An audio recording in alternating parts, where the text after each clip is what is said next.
இந்த நாளிலும் ஏதோ ஒரு அற்புதத்தை, ஏதோ ஒரு அதிசயத்தை கர்த்தரிடத்திலிருந்து எதிர்பார்த்து பல நாட்களாய் நீங்கள் காத்து கொண்டிருக்கலாம், அல்லது பல வருடங்களாய் நீங்கள் காத்து கொண்டிருக்கலாம். கர்த்தர் இந்த மாதத்துல உங்களுக்கு கொடுக்கிறதான ஒரு வாக்குத்தத்தம் ஆபகுக்கின் புஸ்தகம் 2ஆம் அதிகாரம் 3வது வசனத்துல கர்த்தர் இப்படியாய் சொல்லுகிறார். அவருடைய வாக்குத்தத்தம் அது தாமதிப்பதில்லை, அது நிச்சயமாகவே நிறைவேறும் என்று கர்த்தர் உங்களுக்கு வாக்கு பண்ணுகிறார். அநேக நாட்களாய் காத்து கொண்டிருக்கிற உங்க வாழ்க்கையில நிச்சயமாகவே கர்த்தர் ஒரு அற்புதத்தை செய்வதற்கு, ஒரு அதிசயத்தை செய்வதற்கு அவர் உண்மையுள்ள தேவனாய் காணப்படுகிறார். சோர்ந்து போகாதீங்க.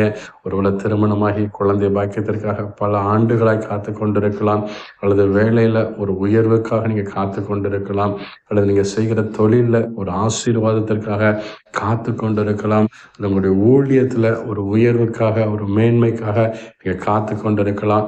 நிச்சயமாகவே அது தாமதிப்பதில்லை. கர்த்தர் உங்களுக்கு கொடுத்த ஒவ்வொரு வாக்கு தத்தங்களையும் அவர் சீக்கிரத்துல நிறைவேற்றி கொடுப்பதற்கு அவர் உண்மையுள்ள தேவனாய் காணப்படுகிறார். சோர்ந்து போகாதீங்க. நிச்சயமாகவே கர்த்தர் பெரிய காரியங்களை செய்வார். God bless you.